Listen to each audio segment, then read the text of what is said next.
O secretário de Estado, Marco Rubio, deu um recado bem duro para a Europa. Milhares de europeus estão sendo condenados pelo crime de criticar o seu governo. Censura usada para proteger os líderes europeus do seu povo.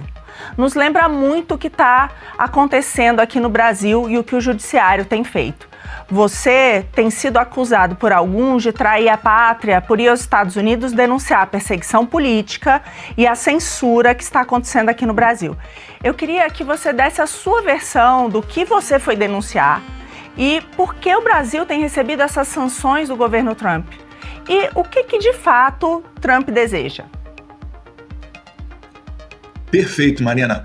Primeiro, o Marco Rubio ele não é a primeira autoridade de alto nível americana a dar esse recado aos europeus, né? Antes, mais para o começo do ano, a gente teve o D.D. Vance num evento na Alemanha, onde basicamente ele falava isso para altas autoridades militares europeias, né? Ou nós compartilhamos dos mesmos valores, ou nós vamos seguir caminhos diferentes. Eu acho que a União Europeia ela entendeu bem o recado, tanto é que o Trump ele conseguiu aquilo que ele queria, né? Que era o incremento de parte do PIB dos países da União Europeia para a OTAN. E isso daí mostra que o Trump ele tem sido vencedor em todas as disputas que ele entra. E o que eu vim fazer aqui, Marina? E a gente, graças a Deus, conseguiu atrair a atenção do Trump, do secretário Marco Rubio e das autoridades americanas. Eu vim aqui denunciar aquilo que toda pessoa normal no Brasil, toda pessoa intelectualmente decente, consegue enxergar, né? É que não é normal você prender em massa 1.500 pessoas e jogar elas até 17 anos na cadeia como se fossem terroristas, né? Algumas delas com mais de 70 anos de idade, deficientes físicos que estão sendo presos sob alegação de risco de fuga. Enfim, morte do Clezão. A gente está vendo agora, né, o depoimento do Felipe Martins, que foi homem demais, né? Convenhamos, né? Segurou cadeia e conseguiu ali dar um recado para o sistema que prefere sofrer uma injustiça do que cometê-la. Então são vários abusos. Tem Daniel Silveira, tem delegado Anderson Torres, né, que foi ministro da Justiça do Jair Bolsonaro, depois secretário de Segurança Pública do governador Ibanez. Há muito tempo a caneta do Moraes ela não encontra limites. A gente poderia resgatar até nomeação do Ramagem, em que pese isso daí não se tratar especificamente de direitos humanos, mas vocês sabem que existe está repleto, né, de possibilidades, tanto que os relatórios e materiais documentados que nós enviamos para as autoridades americanas não é algo simples, foram algumas dezenas de relatórios, com várias matérias da imprensa, com vários fatos documentados, com testemunhas, né, com, enfim, não é que a gente está lutando para ter uma possibilidade de poder mostrar algo que deu errado. Existe um plantel de coisas que estão sendo feitas erradas no Brasil. Então, nesse contexto todo, essas são as violações que a gente coloca aqui fora. E elas, né, elas só se mostram elas se mostram cada vez mais concretas quando o próprio Alexandre de Moraes vai acelerando. Então, por exemplo, no mesmo dia em que o Alexandre de Moraes colocou uma tornozeleira no Jair Bolsonaro e proibiu ele de falar comigo, né, o pai de falar com o filho, à noite saiu a decisão dos vistos. Agora, eles pensaram novamente em prender o Jair Bolsonaro. 2 dias atrás eu estava em Washington, D.C., falei com uma pessoa que, tem acesso direto ao Trump, e ele disse assim: Eduardo, meu Deus do céu, eu não quero nem imaginar o que o Trump vai fazer caso eles prendam o seu pai. Mesmo sabendo que o que a gente está fazendo aqui é muito além de Jair Bolsonaro. Se você ler a carta do Trump, ele fala de Bolsonaro, apoiadores, etc. Mas enfim, Marina, para não me alongar tanto e devolver a palavra para você. Tem sido muito aceito aqui. Toda a atitude do Alexandre de Moraes causa impacto, congelamento das contas bancárias da minha esposa, etc. E é por isso que eu acho que a gente está mais perto do que nunca da aplicação da Lei Magnitsky contra o Alexandre de Moraes. Deputado, aqui é Paula Camacho, muito obrigada pela sua entrevista e parabéns pelo trabalho. Ontem, ontem foi exposto todo o vídeo do Felipe Martins, né, a depoimento dele, que viralizou nas redes sociais, que está todo mundo sabendo o que realmente aconteceu, né, o tratamento desumano que foi dado a ele. E eu queria ver com você se você tem informações sobre o processo do Felipe Martins, se está indo em frente, como está o processo do Felipe Martins contra tudo isso que vem acontecendo, contra essa possível fraude no sistema de imigração americano que teve para prender ele ilegalmente e colocar ele na prisão durante 6 meses. Eu queria saber de você se você tem informações de acordo com o que está acontecendo, se você sabe, se alguém contou para você, O que você pode falar para a gente sobre esse caso tão importante? Esse é um dos casos que a gente catalogou e colocou adiante aqui para as autoridades americanas. Eu falo muito autoridade americana, gente, que eu não quero expor as pessoas com as quais nós falamos, tá? Não por ser ilegal e etc., mas para preservá-las, porque a gente já conhece o nosso inimigo. Uma vez ele sabendo, né, quem são os nossos principais ativos aqui, eles vão vir para cima dessas pessoas, né? Então o caso Felipe Martins é um dos casos catalogados e é uma outra frente que o Alexandre de Moraes vai ter que lidar. O Alexandre de Moraes ele tem a frente da censura da Rumble e da Truth Social, ou seja, ele comprou uma briga direta com uma empresa do presidente Trump. Eu jamais aconselharia alguém a fazer isso, né?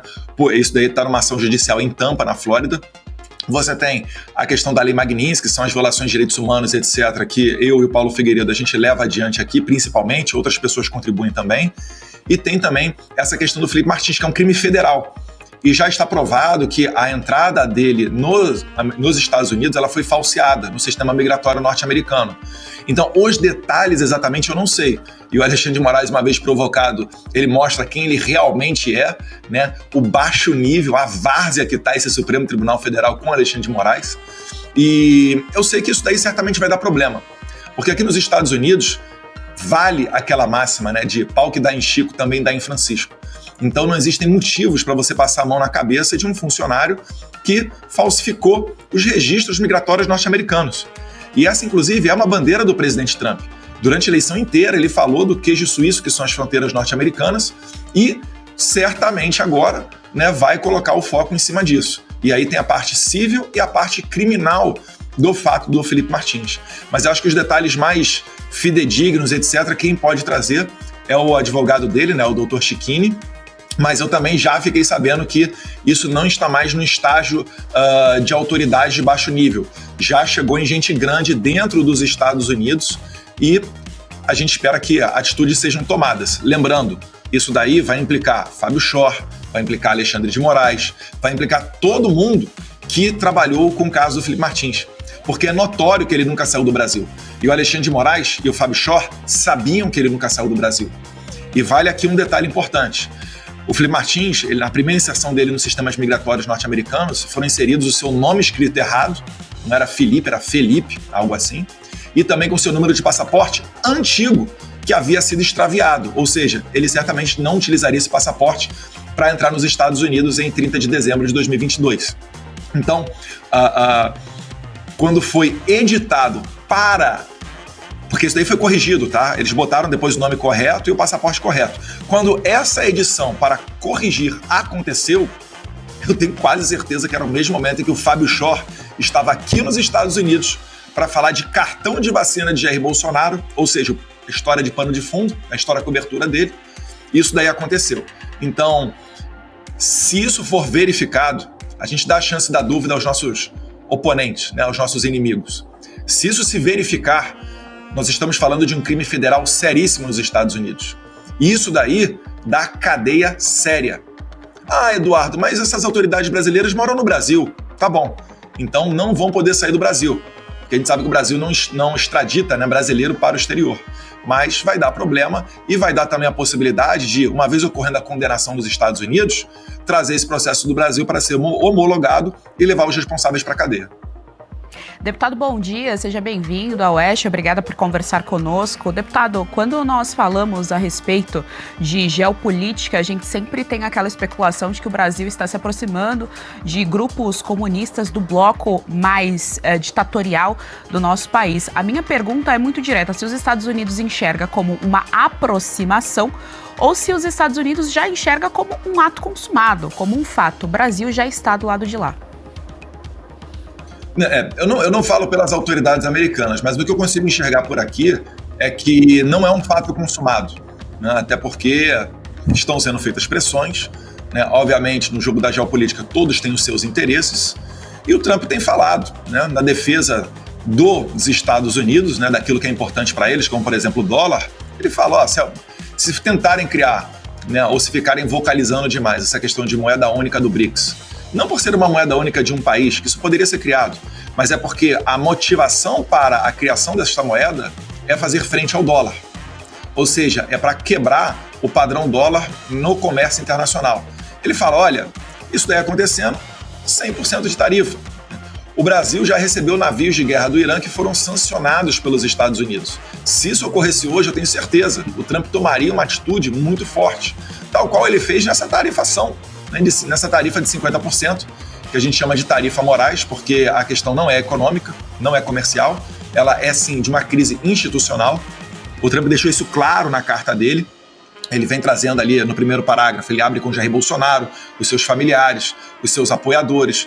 Depois ele fala de questão de eleições limpas. Na sequência, ele comenta ainda a nova decisão do STF das Big Techs. Acho que vocês vão lembrar, né, a porta-voz extraoficial do STF, dizendo que ocorreu uma reunião, o ministro Cássio Nunes alertou para essa possibilidade de sanção, e o Alexandre de Moraes e o Gilmar Mendes foram enfáticos em dizer não, isso aí é coisa do Brasil, vamos decidir aqui nós. É coisa do Brasil que impacta principalmente empresas norte-americanas. O Trump, ele é um businessman, ele é um empresário norte-americano. É uma das coisas que ele vai mais tratar com atenção é justamente esse tipo de situação. E ele não vai querer ser desmoralizado no Brasil e permitir que outros países desmoralizem os Estados Unidos também. Então, quando ele fala da questão das Big Techs, ele está falando de censura, obviamente, né, respaldado na primeira emenda norte-americana, mas ele também está advogando em favor do interesse das empresas americanas. É os caras que sentam no café com ele, são as pessoas que são grandes doadores de campanha dele. Então, é inimaginável que o Alexandre de Moraes e o Gilmar Mendes possam querer bater de frente com um inimigo tão poderoso. Isso não é submissão, não, gente. É porque bater de frente com esse tipo de pessoa, isso vai trazer prejuízos para todos os brasileiros. Vocês acham que eu gostaria que fosse implementada uma tarifa de 50% contra o Brasil? Eu estava advogando a favor de uma sanção em cima do Alexandre de Moraes. Mas o Trump, ele tem um arsenal na mesa dele. E podem ter certeza, ele não utilizou desse arsenal todo. E caso venham, talvez até hoje, quem sabe, né, Deus queira, a Lei Magnitsky no Alexandre de Moraes, isso só vai ser mais um capítulo dessa novela. Não será o último. E aí a gente vai ver se os outros ministros estão tão dispostos contra Alexandre de Moraes a levar adiante a prisão de senhorinhas, a perseguição política e eleições nebulosas e censura nas redes sociais. Deputado, você falou, né, da aplicação da Lei Magnitsky aqui que pode acontecer, né, contra Alexandre de Moraes. A gente sabe que existe esse rol aí na mesa do Trump, mas a minha pergunta é, o que o Brasil pode fazer para resolver essa questão? A oposição tem sido muito enfática em o que pode ser feito.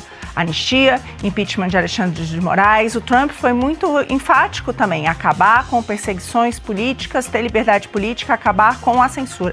Então isso tudo diz respeito a essas pautas, né, que deveriam estar no Congresso, mas a gente vê que a anistia tem, a maioria dos deputados que queriam, né, a urgência da votação do PL da anistia e Mota sentou em cima.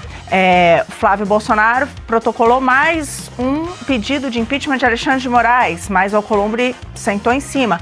Mota e Alcolumbre também parecem estar na mira de Trump. Eu pergunto, o que dá para ser feito? E a população, o que ela pode fazer para pressionar os congressistas a tomar alguma atitude para enfrentar, de fato, esses problemas que, como você disse, são problemas institucionais que precisam ser enfrentados? Essa talvez é a pergunta mais importante que a gente tem hoje no Brasil inteiro, né, Marina? Excelente. Vocês viram que o Alexandre de Moraes, mesmo pela grande imprensa, acompanhando pelos bastidores da grande imprensa, que o Alexandre de Moraes queria prender o Jair Bolsonaro e não prendeu? Pela primeira vez houve um recuo. O Fux, que já vinha demonstrando sinais de não estar em concordância, não estar alinhado com Alexandre de Moraes na condenação de Jair Bolsonaro, votou contra, abertamente contra, pela primeira vez, a tornozeleira em Jair Bolsonaro e demais medidas cautelares. Isso tudo está acontecendo porque eles estão vendo que o movimento é sério. O Eduardo Bolsonaro não é mais o fujão, não é mais o covarde, não fazem mais chacota comigo nos jantares na casa do Alexandre de Moraes. E assim como essa percepção tem mudado, também todos viram quais vídeos foram cancelados. Que não foi só do Alexandre de Moraes. Foi também, por exemplo, de Rodrigo Pacheco. Eu não sei se vocês têm aí, talvez mais pra frente no programa das senhoras vocês possam assistir, mas o vídeo em que o Lula fala que ele é bom de truco, Não sou mineiro, mas sou bom de truco. Se o Trump trucar, eu vou dobrar para 6. É num evento onde atrás do Lula estavam lá o Pacheco, o Camilo, né, Camilo Santana, outras autoridades do governo, outros deputados federais. Nenhum deles está sorrindo. Quando o Lula fala que vai trucar com o Trump, o Rodrigo Pacheco, ele quase bota a mão na boca assim, ele fica assim, incrédulo. Ele fala, meu Deus, onde é que vai acabar isso? Eu te digo, Rodrigo Pacheco, onde é que vai acabar? Ou a anistia será aprovada, ou todos os senhores acabarão tendo o mesmo destino de Alexandre de Moraes. E onde é que o povo entra nisso daí?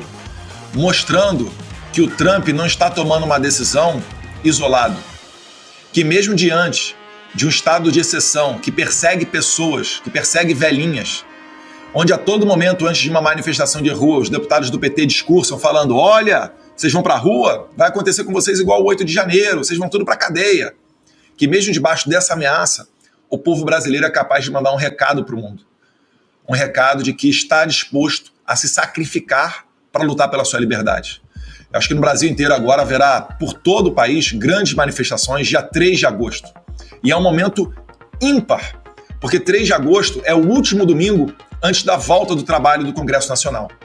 Então todos aqueles que desejam, né, colocar uma boa mesa de negociação com os Estados Unidos para tratar de tarifa, igual o Japão acabou de fazer e está agora anunciando mais de $500 bilhão de investimento nos Estados Unidos, igual vários outros países estão conseguindo fazer, a gente tem que entrar nessa mesa de negociação numa boa posição.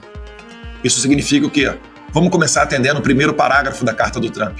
Colocar em votação a anistia. Não vai adiantar, o Brasil não vai conseguir, né, substituir o mercado norte-americano. E os Estados Unidos têm muito mais facilidade em substituir os produtos brasileiros. A gente tem a China, não vai ser fácil vender avião para a China. A China compra basicamente commodities brasileiras, né? É soja, minério de ferro, milho, etc. Então é isso daí que a gente tem que prestar atenção para, né, conseguir reverter o atual quadro de crise institucional brasileira. Dentro do Brasil, não existem mais ferramentas para reverter esse quadro. É por isso que eu estou aqui fora, é por isso que eu estou trabalhando junto com o Paulo Figueiredo, lado a lado, para a gente conseguir levar adiante, né, essas mensagens. E graças a Deus, a gente conseguiu a atenção do governo Trump.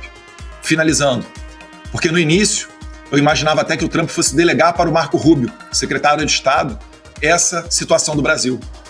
Mas quando ele colocou na sua própria rede social, a Truth Social, né, post muito duro contra o Alexandre de Moraes, contra a crise institucional brasileira, falando abertamente do presidente Jair Bolsonaro, ele puxou para a responsabilidade dele.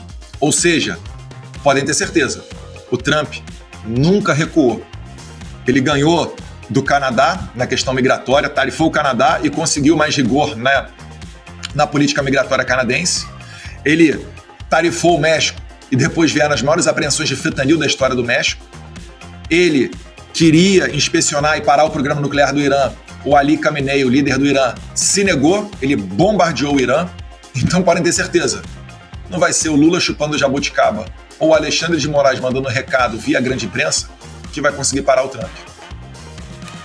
Deputado, estamos a menos de uma semana para a tarifa de 50% entrar em vigor e esse final de semana tem uma comissão de senadores viajando aos Estados Unidos para tentar uma negociação. Você acredita que eles vão ter acesso à Casa Branca e vão conseguir ter algum sucesso nessa negociação ou essa tarifa já é uma realidade que vamos ter que enfrentar? Eu acredito que os americanos aqui vão entender como um desrespeito. Porque se eles encontrarem com alguém do governo, é uma pessoa subordinada ao presidente Trump. Você imagina vir aqui, por mais alto nível que seja, por mais respeitáveis que possam ser os políticos brasileiros, né, os senadores, conversando, vamos supor que eles consigam uma reunião de alto nível. E eu acho que não vão conseguir, tá? Acho que eles vão conseguir reunião talvez dentro do Congresso Nacional, com seus pares, etc. Vão dar uma satisfação para os seus eleitores, mas não vai passar disso, né? Não vão falar com as pessoas que têm o poder decisório. Mas vamos imaginar que elas conseguissem ter acesso, porque eu já sei até que já caiu uma agenda deles dentro do State Department. Porque quando chega no State Department, eles querem falar com quem? Com as pessoas que nós estamos falando. As pessoas que a gente conseguiu a confiança, as pessoas que nós fizemos relatórios, as pessoas que nós mostramos às vezes com matérias da grande imprensa de esquerda, de viés de esquerda, que aquilo que nós estamos dizendo, temos razão. Aí chega, essa pessoa fala, Eduardo, Paulo, você conhece fulano, ciclano e beltrano? Eu falei, sim, estou pedindo uma agenda aqui com tal pessoa. Tem até parlamentar do partido do Lula. Eu não estou entrando no mérito de quem são, do passado deles, nem nada não. Mas um americano aqui, ele vai olhar para isso e vai falar, bem, o cara é do partido do Lula. O Lula tá chupando jabuticaba. O Lula tá falando que vai trucar. O Lula tá adorando essa história toda. O comandante da sua política internacional, Celso Amorim, né, que prefaciou o livro do Hamas, tá cantando musiquinha Quem Tem Medo do Lobo Mau. Vocês acham que o meu chefe, o presidente Trump, né, aí eu tô me colocando no lugar da autoridade americana aqui, porque depois vão fazer corte, já imagino. Vocês acham que ele vai receber de bom grado isso, sem que antes nós tenhamos tentado cumprir um dos 4 pontos da carta dele para o Lula?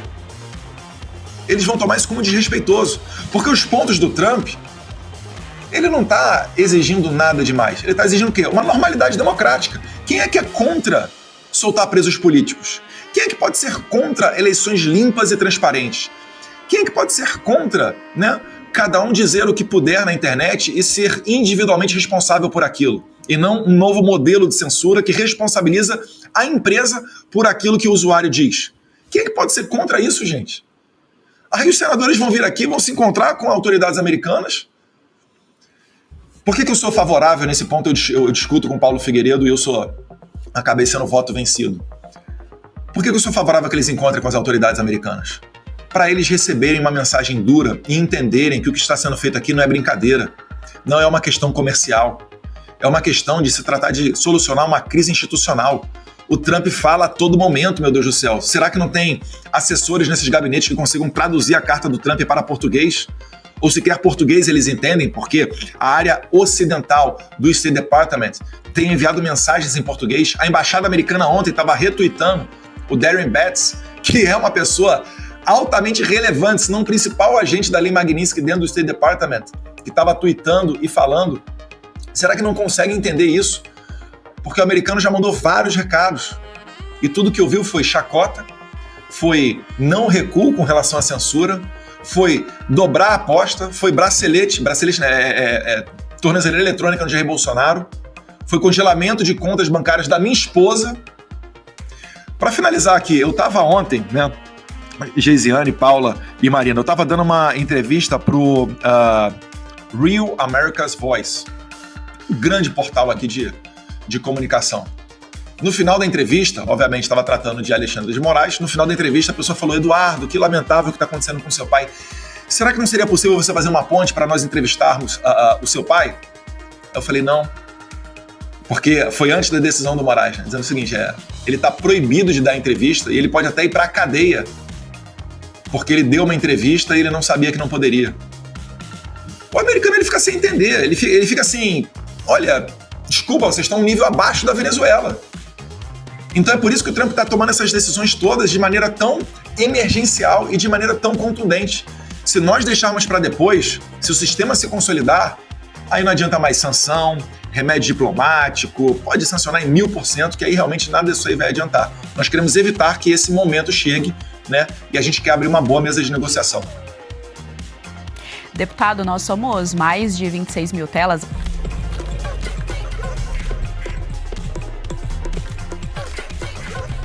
Com a sua disponibilidade aqui no Oeste com Elas, quero transmitir.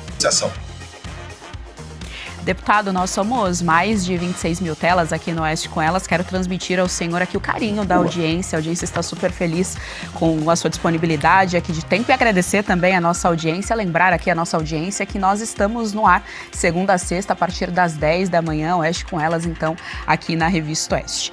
Deputado, a gente sabe também que teve um pouco de ruído em relação à sanção Donald Trump, o tarifaço ali de 50%, especialmente nos empresários. A gente sabe que isso mexe bastante com o nosso empresariado e com o nosso agronegócio. Gostaria de ouvir do senhor algum recado para essa classe, se o senhor tem algum recado. Alguns ficaram muito incomodados, alguns acharam que foi uma medida descabida. Gostaria então que o senhor passasse algum recado aos nossos empresários. Primeiro, né, leiam todos os livros do Trump. Aprendam que o que ele está fazendo não é nada de extraordinário. É tudo que ele sempre fez nas décadas dele enquanto empresário.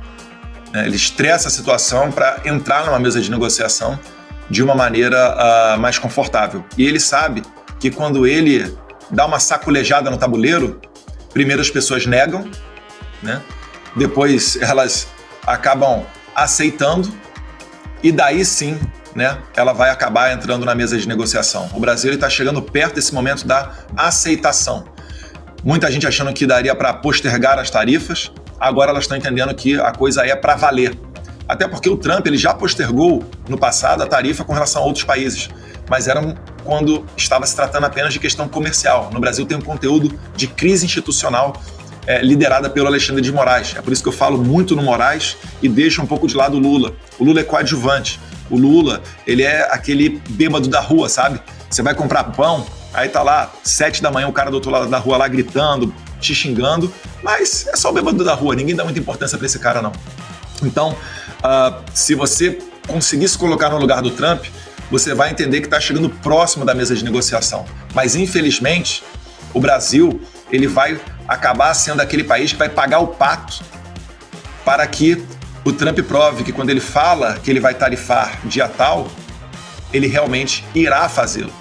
Para não se criar mais essa percepção de que não, ele sempre posterga, então ele vai postergar. Não, o Brasil vai servir de exemplo de que o Trump ele é duro não só nas palavras, mas também na ação. Mais uma vez, não é algo que eu deseje, não é algo que eu gostaria. Mas o Brasil tem que entender que se nós nos comportamos como uma ditadura, nós vamos receber tratamento de ditadura. E no regime de exceção não se gera riqueza. Quem são as pessoas ricas em Cuba? Quem são as pessoas ricas na Venezuela? São só os agentes do governo. É só o rei e os amigos do rei. Na Venezuela, só o Maduro que está gordinho. Então, brasileiros, nós temos que entender o seguinte, nós estamos num momento crucial, onde, graças a Deus, o presidente da maior potência econômica e bélica do mundo está tendo atenção com o nosso país. Por quê? Nós estamos prestes a escolher 2 caminhos. O caminho de Cuba e da Venezuela, onde os senhores serão, né, eternamente escravos, vão trabalhar para pagar altos impostos, para sustentar as viagens do Lula, né, com a Janja, a sua eterna lua de mel, para resgatar a corrupta do Peru, como a ex-primeira-dama Nadine, que foi trazida para o Brasil. Isso sim, uma violação, uma interferência em outro país, no judiciário. Ou se a gente vai estar disposto ao sacrifício pessoal para salvar o nosso país inteiro. Essa guerra extrapola até a questão da anistia, para soltar aquelas senhoras, para permitir que todos os exilados possam retornar para o país. Ela vai ser decisiva para as próximas décadas no Brasil. A gente vai decidir aqui se eu vou poder entrar ao vivo na Revista Oeste ou se daqui a pouco as portas da Revista Oeste serão fechadas. Porque vocês já viram que Alexandre de Moraes não tem limites. E eu sei que ele está disposto a tudo. Agora o que eu quero saber é, Gilmar Mendes está disposto a tudo? A sua esposa Guiomar está disposta a tudo? Será que o Zanin e o escritório do Zanin Advogados está disposto a tudo? Isso é o que a gente vai ver. Se vai ser preciso, né, como o Paulo Figueiredo diz, queimar a floresta inteira para pegar lá o monstrinho da Birmânia, ou se nós teremos autoridades racionais, ponderadas e responsáveis para evitar que a gente chegue a esse ponto.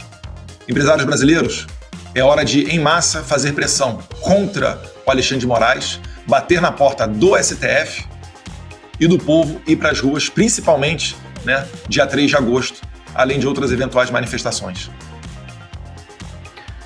Deputado, aproveitando o seu ensejo, Lula disse isso da própria boca, né? Que ele não consegue governar mais sem o STF. Então, não é a gente que está dizendo, foi o próprio presidente Lula que disse essas palavras.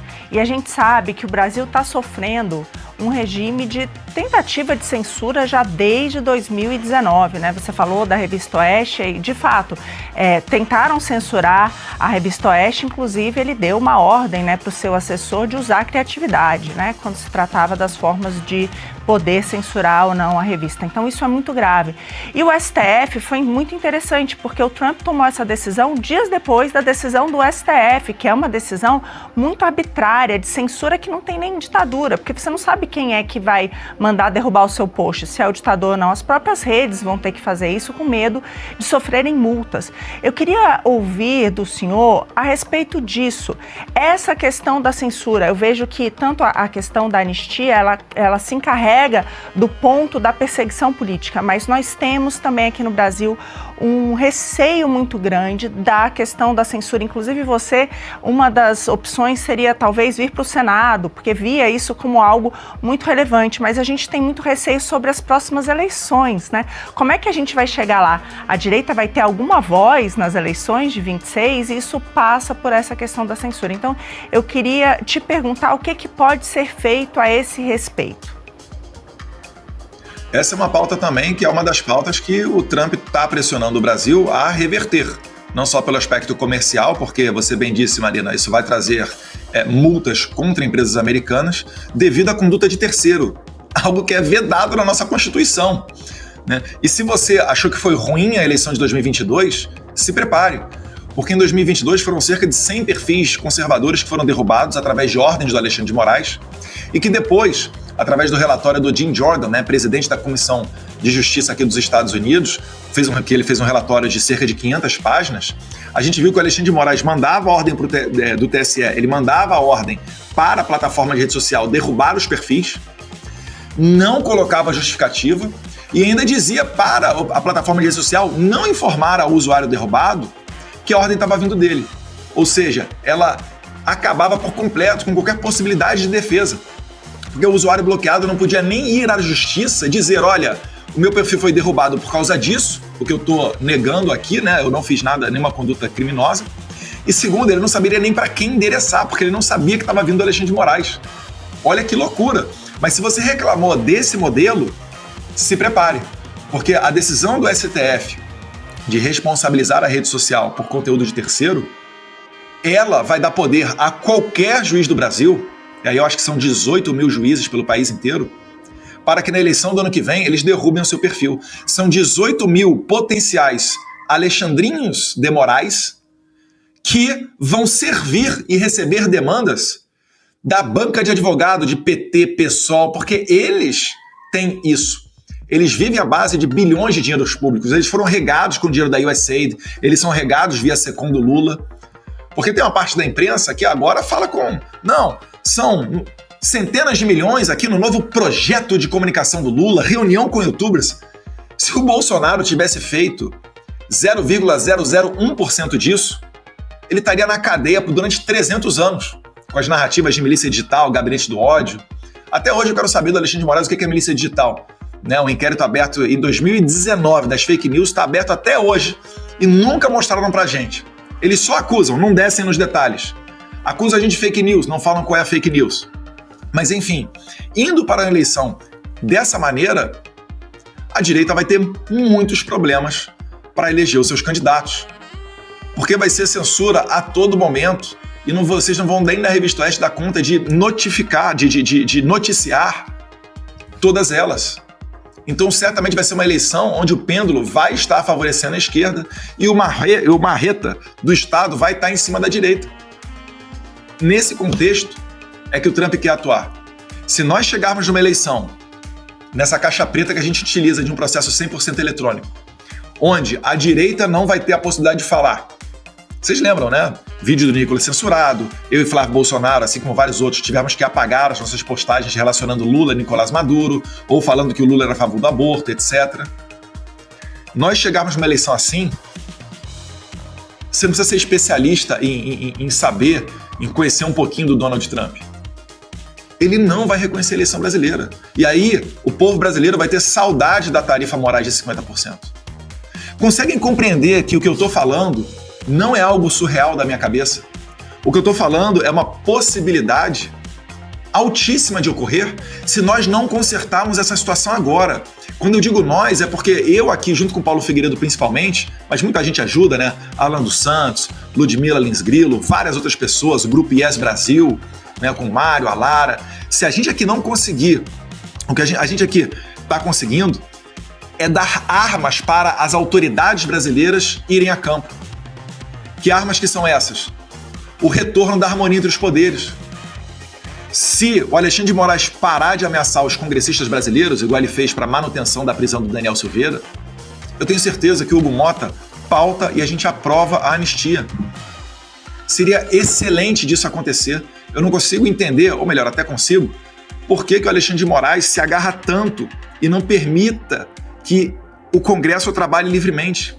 E aí ele reclama quando chamam ele de gangster. Eu acho que gangster ficou até algo eufemista para o Alexandre de Moraes, algo suave. É só isso que a gente quer fazer, mas tem muita esperança que nós não chegaremos numa eleição do ano que vem predominantemente marcada pela censura. E para finalizar, o Trump também está agindo porque ele sabe que foi criado um novo modelo de censura com a decisão do STF. Algo semelhante, mas não completamente igual ao modelo chinês. E tem a possibilidade disso ser exportado para os outros países. Então o Trump vai punir exemplarmente o Alexandre de Moraes e outras autoridades brasileiras na medida, né, para tentar evitar a exportação do novo modelo de censura brasileiro.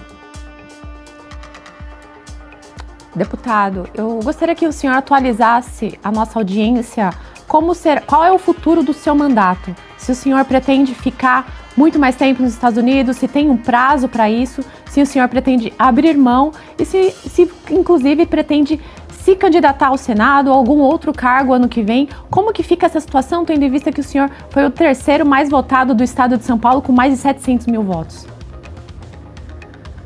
Boa pergunta. O mandato, na verdade, não é o que traz grandes preocupações para mim, né? Eu já disse que eu estou disposto a abrir mão do meu mandato. Mas eu já adianto que, dentre as possibilidades que eu possa tomar, eu não vou renunciar.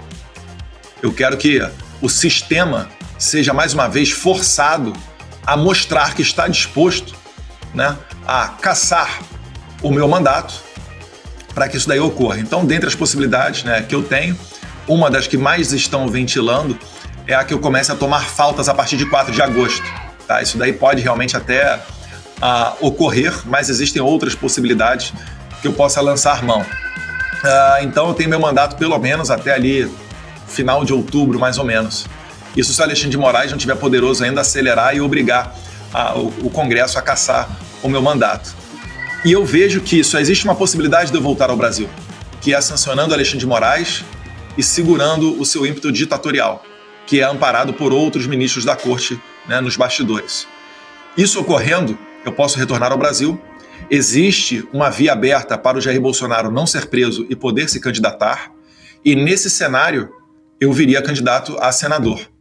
Então, é o cenário que eu vislumbro. Eu falo que é 100% vitória ou 100% derrota, porque se nós não tivermos sucesso, aí a gente vai ter, né, a elite brasileira sancionada, e eles vão manter as velhinhas na cadeia, talvez até o Jair Bolsonaro e assim por diante. Então esse daí basicamente é o meu futuro. Mas eu gostaria de retornar num país com normalidade democrática, onde o líder das pesquisas possa concorrer na eleição, onde ele não seja condenado por fatos que não têm qualquer nexo com ele, fatos que não configuram uma tentativa de golpe, mas sim um crime impossível.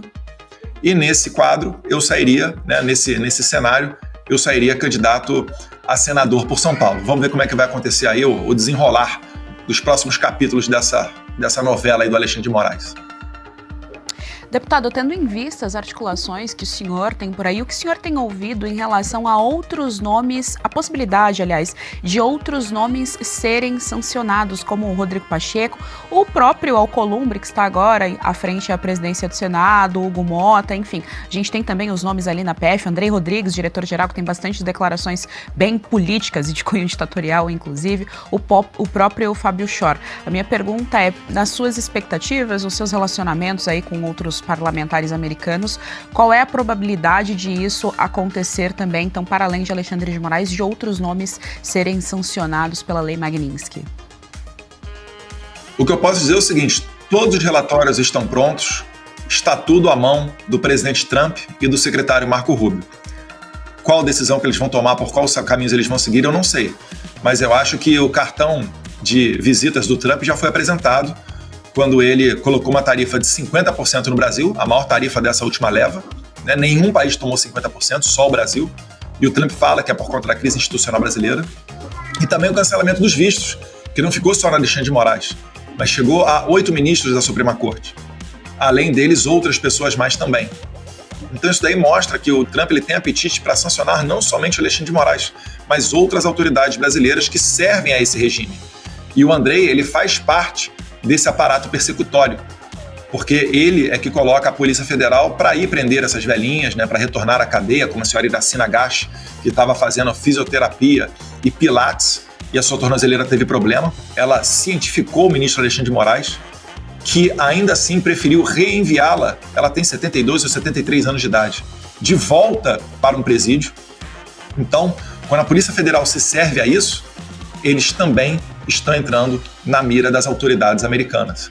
Então, o que eles vão fazer, ninguém sabe. A cabeça do Trump, ela é totalmente imprevisível. Eu, inclusive, fiz uma brincadeira um tempo atrás, falei que eu acho que nem a mulher dele manda nele dentro de casa. E aí a gente vai ver o que vai acontecer. Mas tenho certeza, né? Eu não estou ameaçando os agentes da Polícia Federal, os delegados da Polícia Federal. Eu estou trazendo a exata dimensão da realidade. Os senhores serão sancionados. E sanção não é só não poder entrar nos Estados Unidos. É não ter contas bancárias, porque todo o sistema bancário brasileiro se conecta com o americano para ter acesso ao mercado mundial. São coisas muito mais severas. Vocês serão impossibilitados de abrir uma conta no Gmail, uma conta na Uber.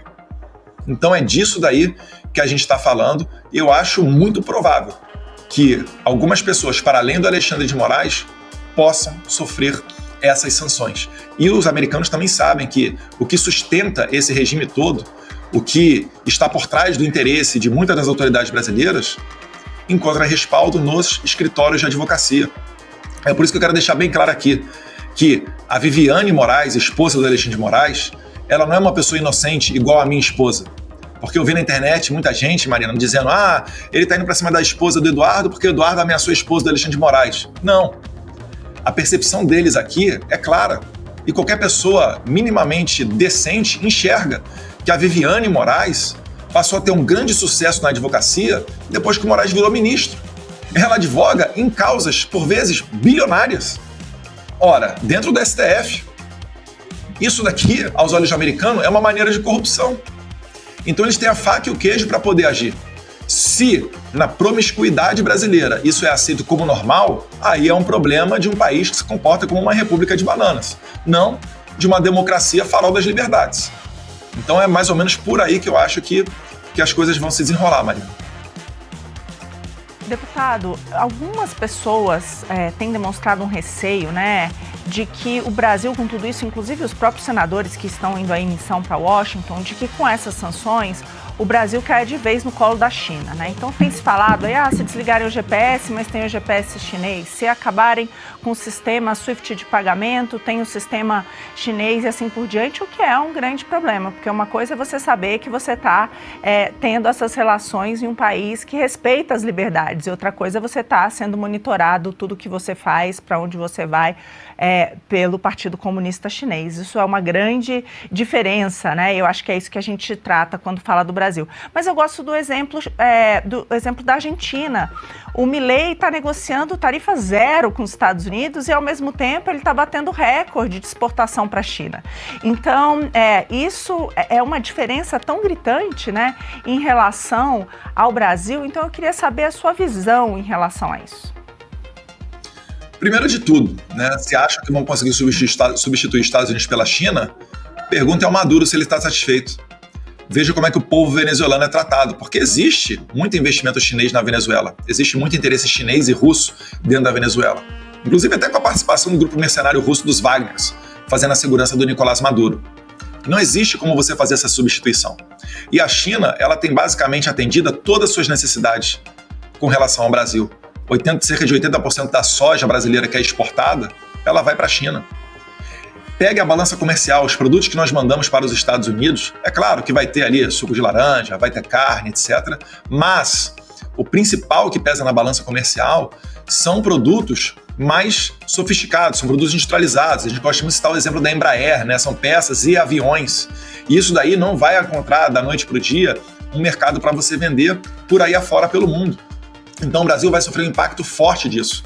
Quem vende a ilusão de que a China poderá substituir os Estados Unidos está mentindo. O ideal é que nós tenhamos uma dinâmica tal qual ocorria durante a presidência do Jair Bolsonaro, onde a gente tinha um Paulo Guedes com uma visão pragmática. o que acontecia? A gente mantia relações comerciais com os Estados Unidos e com China, tirava o máximo proveito disso.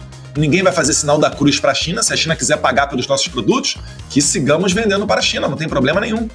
Agora, o grande risco é o que você falou, Mariana, é você entrar num alinhamento ideológico onde você passe até a importar para o Brasil o aparato de censura chinês. Então, é chegado o momento do Brasil ter que se decidir com relação a isso e não haverá uma saída sem sacrifícios para a população brasileira. O que eu quero é o seguinte, é o menor sacrifício. Eu quero é abrir uma mesa de negociação e reduzir essa tarifa de 50%. Mas para isso, o Brasil tem que dar os primeiros passos, tem que dar uma primeira sinalização. O chinês, ele é muito mais agressivo do que o norte-americano. Não achem, né, que haverá mais uma vez uma substituição do comércio americano com o chinês. E agora os americanos, por outro lado, eles vão encontrar um café, um suco de laranja, né, ou aviões em outra parte do mundo, ou eles próprios vão aumentar a sua produção. Isso não vai ferir de morte, né, a popularidade do Trump ou matar de raiva os consumidores norte-americanos. É por isso que os Estados Unidos ele tem uma posição muito mais confortável à mesa do que o Brasil. E se o Brasil seguisse o exemplo do Milei, né, que certamente estaria ocorrendo caso, né, não tivéssemos o Lula, aí um ex-condenado na presidência, a gente também estaria negociando tarifas de 0%. Né? O Milei ele é muito simpático ao presidente Jair Bolsonaro, já estiveram juntos, Bolsonaro foi na posse dele. Eu acho que em matéria de economia é um exemplo a ser, né, olhado bem de perto, assim como o do Bukele lá em El Salvador.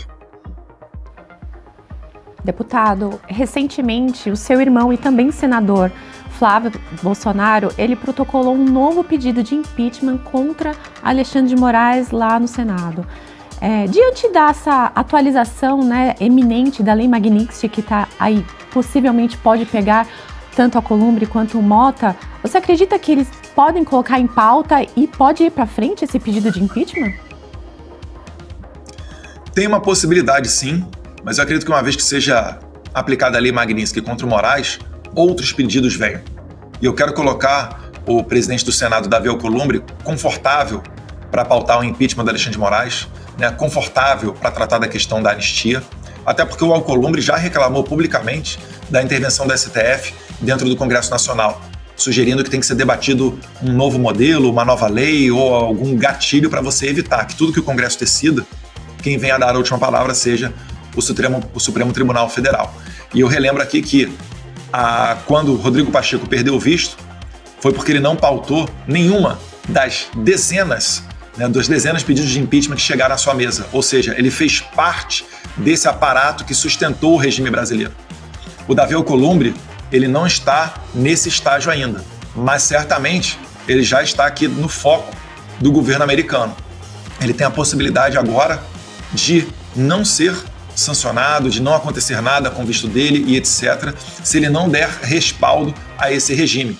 E também o Hugo Mota, porque na Câmara dos Deputados tem a novidade da lei da anistia. O impeachment de ministro fica a cargo da presidência do Senado, a anistia fica a cargo do presidente da Câmara. E eu tenho certeza que o Davi Alcolumbre e o Hugo Mota não são pessoas iguais ao Alexandre de Moraes.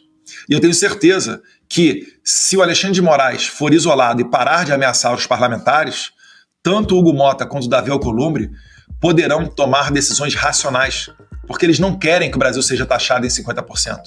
Eles estão buscando uma saída para isso. No entanto, eles estão dentro do Brasil e não têm ainda a liberdade de fazer tudo aquilo que eles gostariam. O Hugo Mota recebeu a visita da Polícia Federal a mando do Alexandre de Moraes, né, a visita à prefeitura e à residência do seu pai, que é prefeito numa cidade interior lá do Nordeste. Agora a gente viu uma operação da PF, se não me engano, contra o tio do Davi Alcolumbre. Então, quando a gente fala que a PF, que o destacamento da Polícia Federal que fica sob o comando do Alexandre de Moraes é uma Gestapo, né, e a polícia da Alemanha, né, da Guerra Fria, você não está exagerando, você está falando que eles cumprem essas ordens independentemente de serem legais ou não. Então é isso daí que a gente tem que evitar, né? Agora, o Davi Alcolumbre e o Hugo Mota, eles têm que prestar atenção no que está acontecendo aqui, né? Eu estou mandando várias mensagens, vários recados, não sou garoto de mensagens de ninguém, mas a minha percepção do que eu tenho olhado aqui e convenhamos que eu e o Paulo Figueiredo, a gente tem trazido informações muito mais fidedignas do que outras pessoas, é o que está realmente se passando. Se o Brasil não conseguir pautar a anistia, se o Brasil não conseguir, de repente, ainda que no segundo passo, pautar o impeachment do Alexandre de Moraes, a coisa ficará ruim. E o Alexandre de Moraes, ele pode perfeitamente renunciar, ele pode virar professor numa universidade europeia, ele pode, sei lá, falar com Lula, vir embaixador num país qualquer, isso não me importa. Se ele estiver fora da Suprema Corte, eu tenho certeza que isso vai ser um favor até para o próprio Supremo Tribunal Federal. Que Deus ilumine a cabeça do Hugo Mota e do Davi Alcolumbre.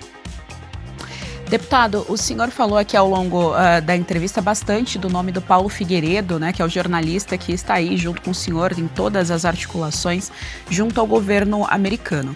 Nos últimos dias, a gente viu também algumas publicações em rede social do Paulo Figueiredo em relação ao Nicolas, e isso gerou na direita brasileira um pouco de receio, ser algum racha, algum desentendimento, enfim, já que estamos com um trabalho tão bem realizado aí fora por vocês, a direita brasileira, no geral, ficou um pouco de receio do famoso racha, deputado. A minha pergunta é justamente nesse sentido. Se há algum impasse, se isso já foi resolvido, porque, afinal de contas, estamos aí próximos de algumas resoluções mais efetivas para a ditadura imposta pelo judiciário aqui no nosso país.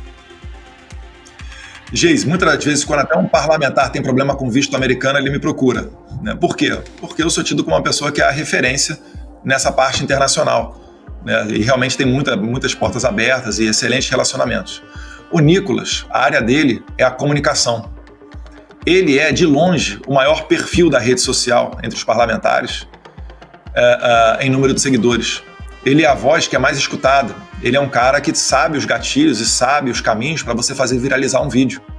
Então, na nossa percepção, eu acho que é difícil que ele não tenha a exata dimensão daquilo que está sendo tratado aqui nos Estados Unidos e que isso é vital para nós conseguirmos resgatar a democracia brasileira, porque ela não vai ser resgatada através das ferramentas internas que nós temos no Brasil. Então causa, de certa maneira, estranheza que ele tem sido pouco ativo em levar essa mensagem adiante. Eu não acho o Nicolas uma pessoa mal intencionada, mas eu confesso que eu achava que teria mais respaldo. Isso não depende de uma conversa minha com ele, né? Depende da própria ação dele. Quando ele, por exemplo, colocou aquela peruca e fez um discurso que viralizou no Congresso, na Câmara dos Deputados, né, ele recebeu uma reprimenda do Arthur Lira, então presidente. Eu fui contra o Arthur Lira. Eu coloquei o vídeo dele adiante. Aqui nos Estados Unidos, antes da eleição do Trump, eu fui uma das vezes visitar o Trump, eu convidei o Nicolas. O que eu estou querendo dizer é o seguinte, da minha parte, não tem problema nenhum, tá? Eu acho o Nicolas um excelente deputado federal, mas realmente nesse ponto, eu acho que eu, enquanto colega parlamentar dele, poderia estar até falando muito mais dele caso ele estivesse mais engajado naquilo que a gente está fazendo aqui. Eu sei que para quem está no Brasil, os riscos são outros, os perigos são outros. Não estou falando que ele está com receio de fazer nada porque está debaixo do guarda-chuva aí do Alexandre de Moraes, mas não sei, isso é uma pergunta que talvez vale a pena ser feita para ele, né? Mas o que eu posso dizer é que os braços estão abertos para todo mundo. Eu na minha rede social eu posto, né? Outro dia estava aqui até ontem o deputado estadual da Bahia, né? O Leandro de Jesus. Eu recebi aqui também o Júnior Amaral e o Caporeso de Minas Gerais, o Polon do Mato Grosso do Sul. Daqui a pouco talvez esteja vindo aí a Júlia Zanata. Então, eu não tenho disputa com nenhum deputado. E a todos eles eu levo em quem eles desejarem, sabe? Eu dou uma volta aqui nos Estados Unidos, se alguém tem algum interesse, alguma coisa, quer tratar com tal parlamentar, igual o Felipe Barros. Felipe Barros, de maneira muito humilde, veio: "Ô Eduardo, eu sou presidente da Comissão de Relações Exteriores, te agradeço até o seu apoio para esse cargo. Tem como a gente encontrar com o presidente das Relações Exteriores aí dos Estados Unidos?" Eu falei: claro, porque é difícil você conseguir fazer essa abertura de portas aqui. Mas, por eu estar com muita frequência aqui, as pessoas já me conhecem. E aí fica mais fácil, porque a gente goza de credibilidade. Nós não temos envolvimento com corrupção. Eu sou o deputado federal mais votado da história do Brasil, sou filho de um ex-presidente, né, que comandou a Comissão de Relações Exteriores e Defesa Nacional, uma pessoa que vai na Argentina fala com Milei, vai na Hungria fala com Orbán, tem relacionamento com a família Trump aqui, já encontrei diversas vezes com o presidente Trump, mesmo fora do mandato de presidente. Então, pode ter certeza que os meus braços continuam abertos. Eu me contenho em fazer críticas a colegas parlamentares, mas, de fato, o Paulo Figueiredo ele expressa, né, uma insatisfação, que é uma insatisfação de muitos. Né? Se o Nicolas pudesse ser mais ativo nas redes sociais, eu acho que isso daí ajudaria muito até mesmo o nosso trabalho aqui. Deputado, um fenômeno interessante tem acontecido aqui no Brasil. Até essa última decisão de Alexandre de Moraes, a gente via aí na mídia tradicional passar totalmente por cima de todas as arbitrariedades cometidas pelo Supremo, muitas vezes até servindo de garoto de recados dos ministros do Supremo. Mas essa última decisão, talvez por pau que bate em Chico, bate em Francisco, não dizer respeito apenas às redes sociais, mas também atingir a mídia tradicional, que ficou impedida de fazer uma entrevista com o Bolsonaro. Essa que é a grande realidade. Apesar disso não estar proibido por Alexandre de Moraes, caso fosse transmitido em redes sociais, inclusive do senhor, mas de qualquer outro, alguma entrevista e alguma interpretação dessa entrevista, isso poderia levar à prisão do presidente Bolsonaro. Então, pela primeira vez, a gente está vendo aí a mídia tradicional se preocupar com a censura. Quem pensou? Isso tudo que está acontecendo no Brasil desde 19, que inclusive foi aplaudido pela primeira vez, a gente vê um questionamento. Um questionamento exatamente dessas arbitrariedades. Então, era só para terminar, é um momento de um foco muito grande sobre todas as arbitrariedades do Supremo que a gente nunca teve aqui no país. E aí eu volto, a uma pergunta que eu já fiz, mas eu gostaria que você reforçasse esse papel que a gente tem da população. Porque se o que de fato pode ser feito em relação ao Supremo passa pelo Congresso, a população tem que decidir. Por exemplo, eu vejo muitos dizendo, não, mas não tem espaço hoje para o impeachment de um ministro do Supremo. Será? Será que se Alcolumbre, ao invés de sentar, colocar isso em votação, e aí a população não pode decidir via os seus senadores eleitos o que é melhor para o Brasil, por que a gente nem coloca esse tópico, e deixa que a voz do povo, que está sendo silenciada, não só no Brasil, mas por todo mundo, tenha voz, aconteça, então que possa pressionar os seus representantes, mas isso não é feito aqui. Então eu queria que você falasse um pouco disso, o que a população pode fazer a esse respeito, porque realmente pela primeira vez eu acho que o foco está recaindo sobre o STF como nunca esteve aqui no país. Mais uma vez, um impeachment do Alexandre de Moraes, do ministro do STF, é diferente de um impeachment de presidente. Porque um ministro do STF, ele pode jogar o senador na cadeia. E a gente já viu que Alexandre de Moraes não tem escrúpulos. Enquanto que um presidente, o impeachment de presidente, os senadores e os deputados, eles têm muito mais a liberdade para poder se posicionar. E aí, nesse cenário, é muito mais efetiva a pressão popular, porque o deputado e o senador, ele é sensível ao voto. É aquilo que mantém ele ali dentro daquela casa. Então, se a população for para a rua de uma maneira gigantesca, ele vai se sensibilizar, Então, eu acho que é o momento da gente ir para a rua. Não existe nada impossível. Muito mais bizarro é o que está acontecendo agora. Muito mais impossível seria imaginar mandar velhinhas de mais de 70 anos de idade para a cadeia e condená-las elas a até 17 anos de prisão. Então, é chegado o momento das pessoas irem para as ruas. Os deputados estão começando a colocar nas suas redes sociais locais para manifestação dia 3 de agosto. Alguns eu vi também esse domingo agora, dia 26 de julho, mas acho que 3 de agosto é onde vão se concentrar as maiores manifestações no Brasil inteiro. Porque quando você expressa, quando o povo vai para a rua, todo mundo sabe que ele está sacrificando o seu domingo, um momento familiar, uma ida na igreja, um futebol, um churrasco, o seu momento de lazer. E isso daí mostra que a população está disposta a ir às últimas consequências para conseguir o seu resultado. E toda manifestação ela tem uma pauta. E a pauta tem sido fora Lula e fora Moraes, que são os dois principais atores desse aparato de censura e da crise institucional que a gente está vivendo.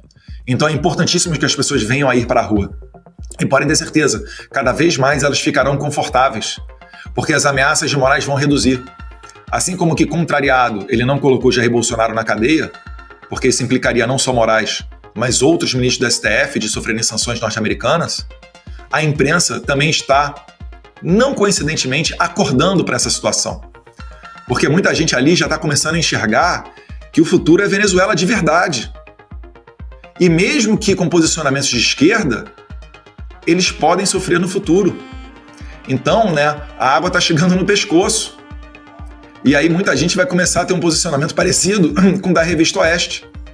E não vai querer nenhum juiz usando a criatividade para fechá-la e para censurá-la. E quando todo mundo se reúne a favor de uma causa, ela acontece.